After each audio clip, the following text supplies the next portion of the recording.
I can't even use a Sharpie without making a mess.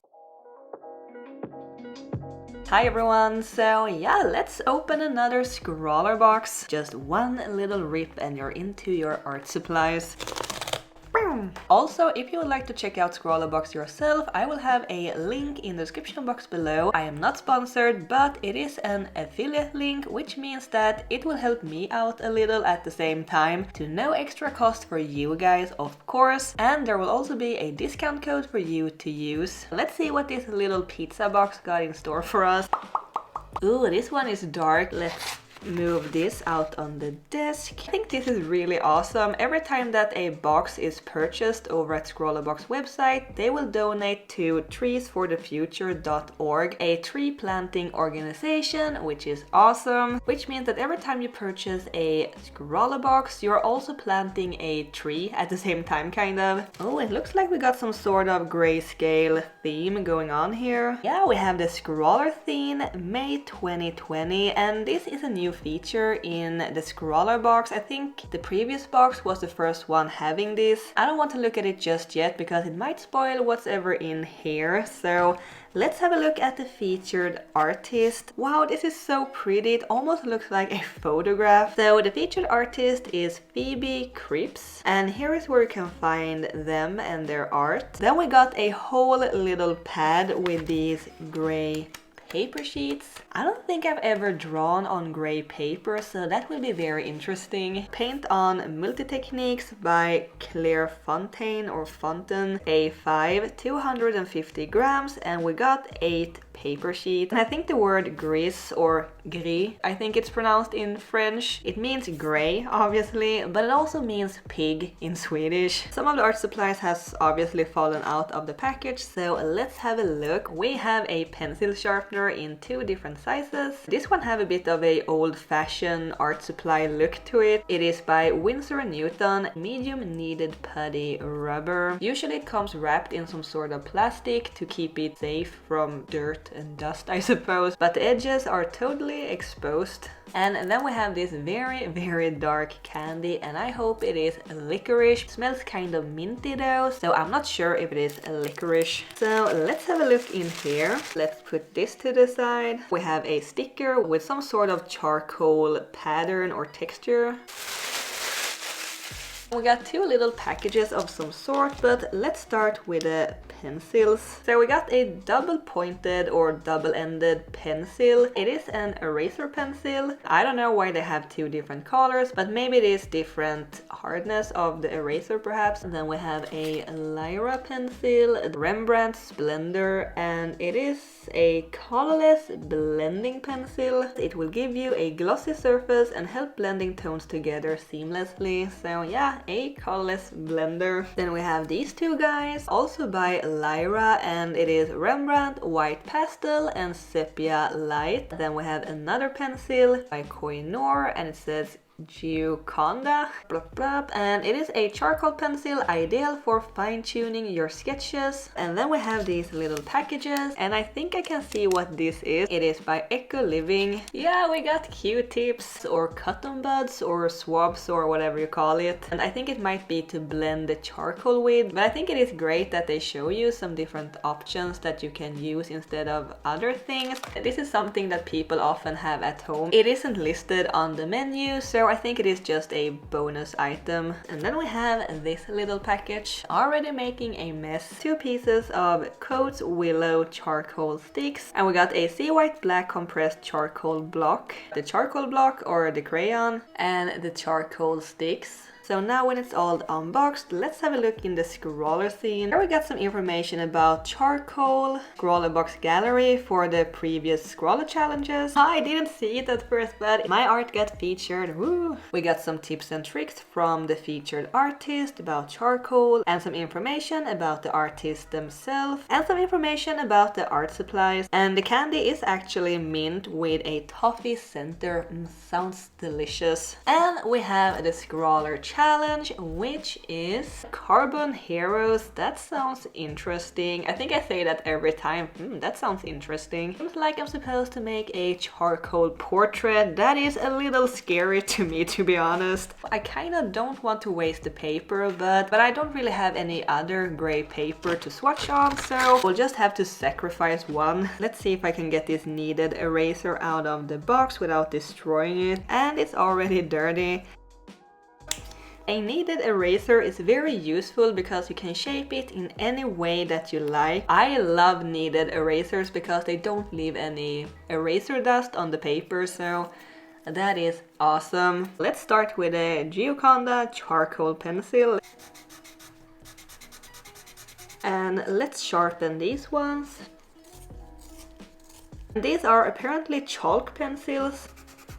It looks pretty cool on the gray paper. Oh, that looks awesome. I don't know, but it is something with drawing with a lighter pencil on darker surface. Oh, this one is dark. With a thicker crayon, I think you can fill up larger areas pretty quickly. Got kind of like a velvety look to it. Then we have the charcoal stick. Oh, this is so smooth. So it got a little bit of a different texture than the crayon and the pencil. This will be messy.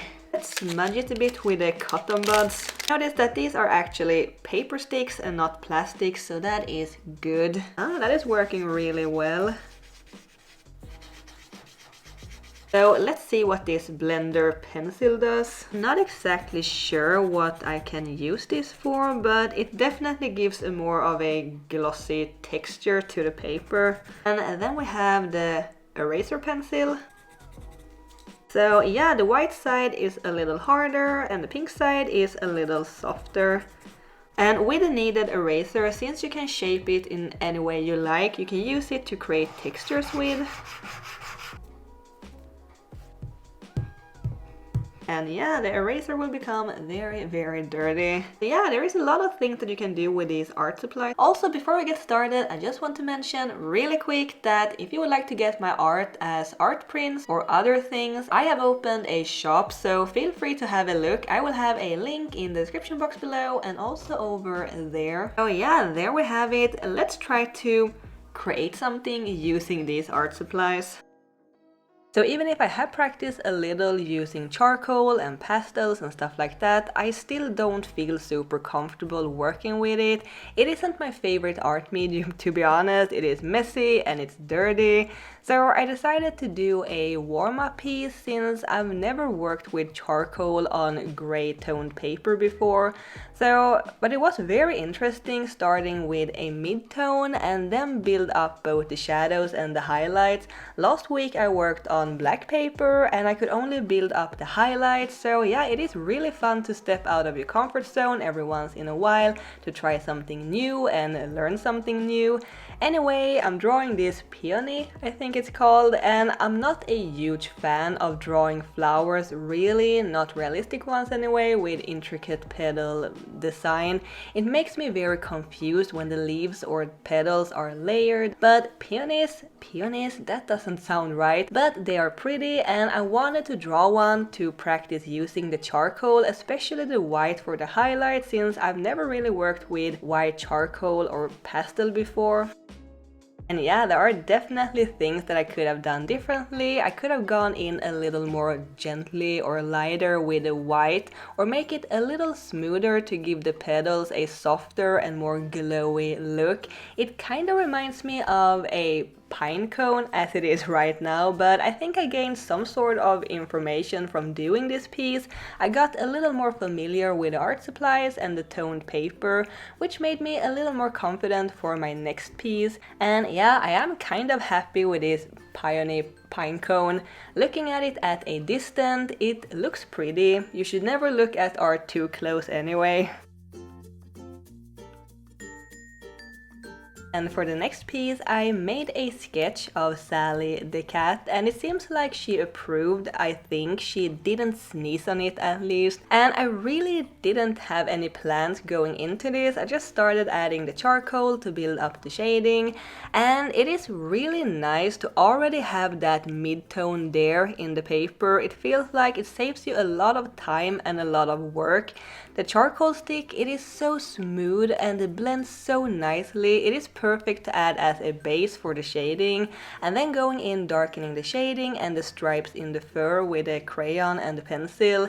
And I will get back to the process a little later, but first let's talk about the challenge or the prompt, because I haven't forgot about that. So the Scrawler challenge was carbon heroes, so I was thinking about who I could draw. We have superheroes, which I'm not really that into, to be honest. I kind of like Spider-Man, but meh.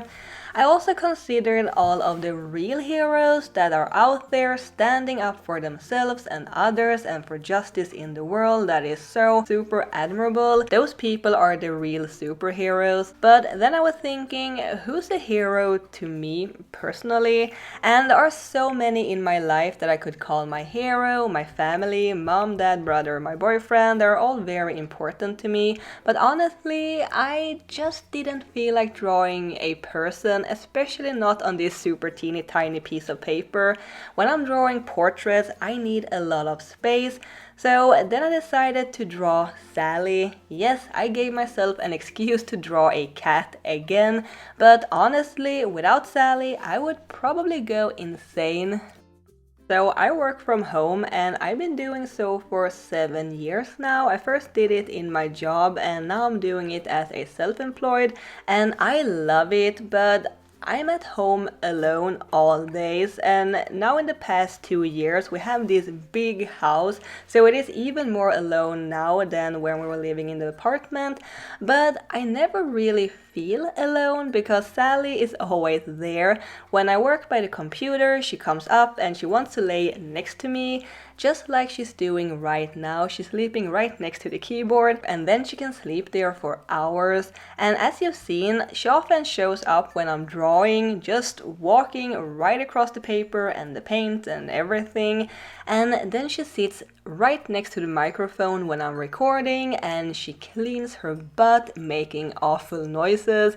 And sometimes I feel a little pat at my leg when I'm working, and that is Sally telling me that she either wants food or that she wants to go out in the cat yard. And Sally is an indoor cat, but she loves being outside in the front yard, laying in the sun, eating grass, and she talks a lot, not really meowing, but she makes these little purring and squeaky noises. I could just go on and on about all the things that she does and her personality, how clumsy she is, but she is a super fast learner.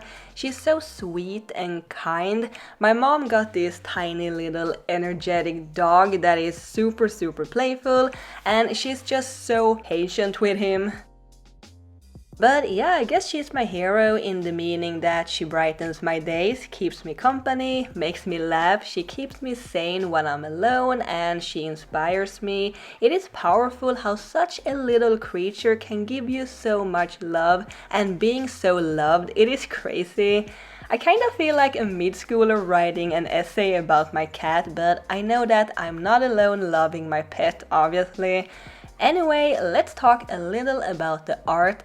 I think the reference photo, it is so cute. She's doing this little blep, you know, having the tongue out, and she is a little guide, but that is just how she is. She kind of looks drunk sometimes, but I basically just layered the charcoal. I used a little bit of fixative spray between the rounds to more easily build up the contrast, and I honestly felt a little meh about the art as usual. But when I started adding the white pastel, that is when the magic started to happen. Adding the white pastel, it immediately gave more contrast and it just brought more life to the art. I really loved working this way with charcoal. I have only worked on white paper before, and then you really have to work for keeping the white to keep the contrast, but it felt easier starting in the middle with the gray paper and then build it both ways with the highlights and the shadows. Like, it was easier to control the values, I think. And I really had a lot of fun with these supplies, which is surprising because just a few years ago I would have hated this box. But I feel like the more I explore this art medium and the more I learn, the more I love it. But it doesn't take away the fact though that it is messy and dirty, and I still hate that. But I can see past that now. I didn't use the sepia or however you say that pastel pencil. I like the monochromatic look and I didn't want to ruin that. I didn't use the blender pencil either. I couldn't really figure out how to work with it or what its purpose was. But the Q-tips, they were great to blend the charcoal with, but I also got a little fussy very quickly, so I ended up using a paper blending stick for some parts. But yeah, I felt like I could have worked on this piece even more, but I was afraid that I would overwork it, so I had to stop myself. Now looking at it, I feel like it is a little too dark perhaps. Sally has a little bit lighter fur, and the face looks a little blocky or mushy, I don't know, but I find it hard to work on paper this small when working with charcoal or pastels. I like a little bigger size paper, but overall I am super happy with it. So yeah, I hope you enjoyed this video. Thanks ScrawlrBox for another awesome box, and thank you guys for watching, and thanks Sally, my little hero. So yeah, don't forget to subscribe to my channel if you haven't already, and I hope I will see you next time. Also, don't forget to check out my art shop. Keep drawing my happy cats. Bye!